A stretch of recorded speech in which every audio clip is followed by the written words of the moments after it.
Votings ಅಲ್ಲಿ ತುಂಬಾ changes ಆಗಿದೆ. ಎಸ್ಪೆಷಲಿ ಟಾಪ್ 6, 5, 4, 3 ಇದ್ರಲ್ಲಿ ತುಂಬಾ ವೇರಿಯೇಷನ್ಸ್ ಆಗಿದೆ.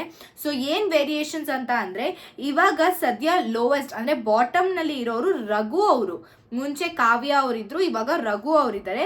ಸೊ ಈ ಒಂದು ವೋಟಿಂಗ್ ಲೈನ್ ಅಲ್ಲಿ, ಈ ಒಂದು ಸ್ಲಾಟ್ ಅಲ್ಲಿ ರಘು ಅವ್ರಿಗೆ ಸಿಕ್ಕಿರುವಂತಹ ವೋಟಿಂಗ್ಸ್ ಎಷ್ಟು ಅಂತ ಅಂದ್ರೆ 1,28,950 ವೋಟ್ಸ್ಗಳು ಸಿಕ್ಕಿದೆ. ಅದಾದ ನಂತರ ನೆಕ್ಸ್ಟ್ ಪ್ಲೇಸ್ ಅಲ್ಲಿ ಇರೋರು ಅಶ್ವಿನಿ ಅವರು ಸಹ ಟಾಪ್ 3 ಅಲ್ಲಿ ಇದ್ರು. ಬಟ್ ಇವಾಗ ಅವ್ರದ್ದು ಸಹ ಡೌನ್ಫಾಲ್ ಆಗಿದೆ. ಅವ್ರದ್ದು ಎಷ್ಟು ಅಂತ ಅಂದ್ರೆ 1,67,126 ವೋಟ್ಸ್ಗಳು ಇವ್ರಿಗೆ ಸಿಕ್ಕಿದೆ. ಅದಾದ್ಮೇಲೆ 4th ಪ್ಲೇಸ್ ಅಲ್ಲಿ ಕಾವ್ಯ ಅವರು. ಸೊ ಇವರು ಕಮ್ ಬ್ಯಾಕ್ ಮಾಡಿದ್ದಾರೆ ಅಂತಾನೆ ನಾವು ಹೇಳ್ಬೋದು ಈ ಒಂದು ಸ್ಲಾಟ್ ಅಲ್ಲಿ.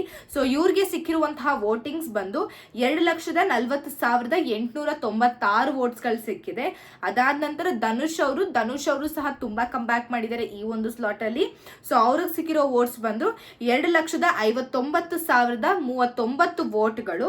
ಅದಾದ್ಮೇಲೆ ರಕ್ಷಿತಾ ಅವರು ಈ ಒಂದು ಸ್ಲಾಟ್ ಅಲ್ಲಿ ತುಂಬಾನೇ ಚೇಂಜ್ ಆಗಿದೆ. ಲೈಕ್ ಅವರ ಒಂದು ವೋಟಿಂಗ್ ಗ್ರಾಫ್ ಏನಿದೆ ತುಂಬಾ ಹೈಕ್ ಆಗಿದೆ ಅಂತ ಹೇಳ್ಬೋದು. ಸೊ ಇವ್ರಿಗೆ ಸಿಕ್ಕಿರುವಂತಹ ವೋಟ್ಸ್ ಬಂದು ಬರೋಬ್ಬರಿ 14,69,550 ವೋಟ್ಸ್ಗಳು. ಸೊ ಇವ್ರ ವೋಟ್ಸ್ ನ ನೋಡೋದಾದ್ರೆ ಈ ಲೈಕ್ ಒಂದು ಗಂಟೆಯಲ್ಲಿ ನಾವು ನೋಡೋದಾದ್ರೆ ಒಂದು 4,00,000+ ವೋಟ್ಸ್ಗಳು ಇವ್ರಿಗೆ ಸಿಕ್ಕಿದೆ ಅಂತಾನೆ ನಾವು ಹೇಳ್ಬೋದು.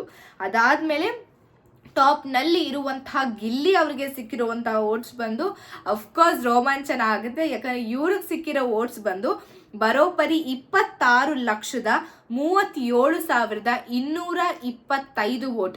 ಈ ಒಂದು ವೋಟಿಂಗ್ ಇರೋದು ಜಸ್ಟ್ ಒಂದು ಸ್ಲಾಟ್ ಅಂದ್ರೆ 15ನೇ ಸ್ಲಾಟ್ 3 ಗಂಟೆಗಳ ಅವಧಿನಲ್ಲಿ ನಡೆದಿರುವಂತಹ ಸ್ಲಾಟ್ ನ ವೋಟಿಂಗ್ಸ್ ನಾನು ಹೇಳ್ತಾ ಇದ್ದು.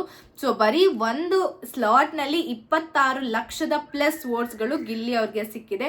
ಸೊ ಇದರಿಂದ ನಮಗ್ ಗೊತ್ತಾಗೋದು ಏನು ಅಂತ ಅಂದ್ರೆ ವಿನ್ನರ್ ಬಂದು ಗಿಲ್ಲಿನೇ, ಗಿಲ್ಲಿ ನಟನೇ ಆಗೋದು ಅಂತ ನಮ್ ಎಲ್ಲರಿಗೂ ಸಹ ಗೊತ್ತಿದೆ.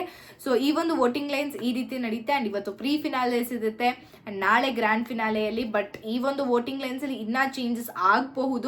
ಸೊ ಏನೇನ್ ಚೇಂಜಸ್ ಆಗುತ್ತೆ ಅನ್ನುವಂತಹ ಅಪ್ಡೇಟ್ಸ್ ನಿಮ್ಗೆ ಬೇಕು ಅಂತ ಇದ್ರೆ ಸಾರ್ವಭೌಮ ಟಿವಿನ ನೋಡ್ತಾ ಇರಿ.